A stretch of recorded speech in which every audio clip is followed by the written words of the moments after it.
Hi everyone, my name's Maggie and I work at Animal Humane Society, and I'm so excited because today we're talking about one of my very favorite things, which is kittens. And joining us is one of Animal Humane Society's vet techs and some really adorable babies that we're going to be talking about. So even though a lot of the Midwest just experienced some fun winter weather, kitten season is just around the corner. And so introduce yourself and tell me a little bit about the kitties you have, and let's talk about kitten season. Awesome. My name is Stephanie. I am a vet tech here at the Animal Humane Society in Golden Valley. These are 4 little kitties that we have. They were born about 2 weeks ago. Their eyes are just starting to open up and their ears are just starting to open up. They are vocalizing. They are hissing at unfamiliar sights and smells. And they are super cute. Oh, so cute. They are still eating or still drinking milk from their mama, and they are not quite eating yet. So tell me, where did the mama cat come from? Mom was a stray. She came to us very, very pregnant. Mm-hmm. Brought to a foster home. She was actually going into labor as we put her in foster's car. Wow. So how many kitties do you have there? These are 4 little kittens. There are 4. And do they have names yet, or to be named? To be named. Oh, look at them go. They're so cute. So tell me a little bit about kitten season. It sounds like the cutest thing in the world, but I know that it can be a strain on shelters all over the country. So tell me what kitten season is, when does it start, everything you know. So spring and summer is the biggest, would be considered kitten season. Kitten season is when moms start having their litters. They usually get pregnant January, February, and start having kittens throughout the spring and summer. How many litters of kittens can a mom have in one summer or one kitten season? So moms can have multiple litters per year, so 2 to 3 on average. And the number of kittens per litter will actually grow the more litters she has. So her first litter, she might only have 1 kitten, and that will, most of the time, it will multiply. Oh, wow, I didn't know that. The more litters that she has, the more kittens she'll have. And kittens can have kittens, right? Cats can be pretty young when they start going into heat and become able to reproduce. Sometimes as young as 4 months. Wow, that's such a tiny kitty already. we've had 7-month-old kittens that are pregnant. Wow. So how many how many kittens come into a shelter, or specifically Animal Humane Society, throughout the spring and summer months? We used to take in 300 to 400 per month when I first started 5 years ago. But because of our T&R program, our trap, neuter, return program, we're actually seeing that dwindle down to between 100 and 200 because we're spaying and neutering the feral cats in the neighborhoods. Yeah, and that's good news. That's definitely good news. Yeah. So we can get upwards of 400 a month, but that number has exponentially declined over the years. Yeah.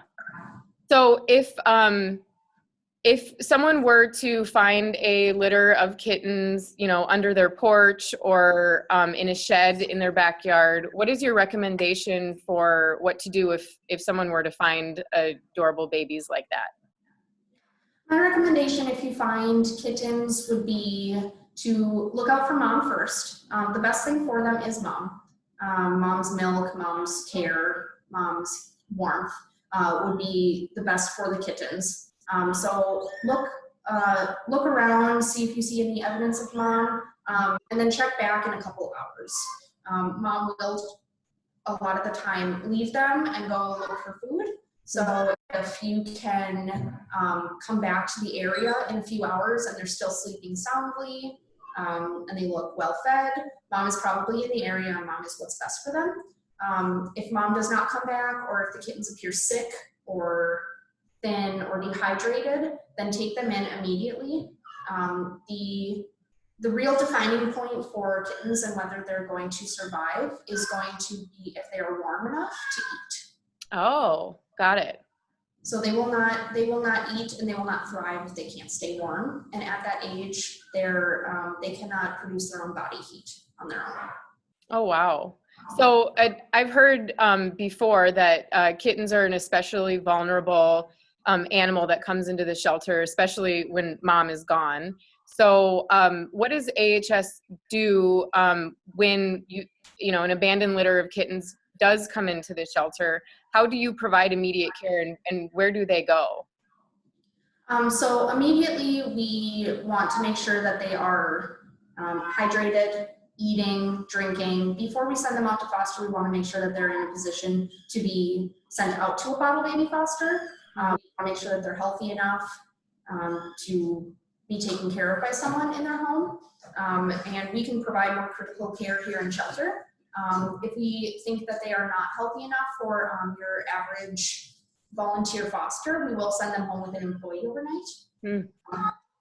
First and foremost, you want to make sure that they're warm enough, but you don't want to warm them up too fast. So similar to when your hands are cold and you go and you put them under warm water, it can feel like it's burning. So if you warm up a kitten too quickly, you can actually hurt them. Oh, sure. Very slowly, you want to wrap them in a blanket, a warm blanket, and you want to apply a little bit of friction, hold them close to you.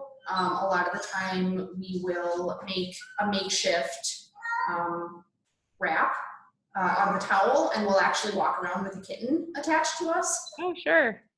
And it's been known that a heartbeat can also kind of stimulate a kitten to start eating. So warm up. If they are laying on your chest or something like that, they'll actually start eating once they warm up, because that heartbeat makes them think that they're near mom. Oh, sure. So I know foster bottle baby, we call volunteers who take care of kittens bottle baby volunteers, and they are, I think, like we adore and appreciate all of our fosters, but they put in an extra amount of time and attention, because I've heard that kittens have to eat pretty regularly. So how often, if you're bottle feeding a kitten, do they need to eat? So on average, about every 3 hours. If they get an extra big meal, you can wait 4 hours. If they don't want to eat very much, then it might be 2 hours. But on average, about 3 hours. So our bottle baby foster volunteers are actually rock stars, because they are getting up in the middle of the night to feed these babies. Yeah.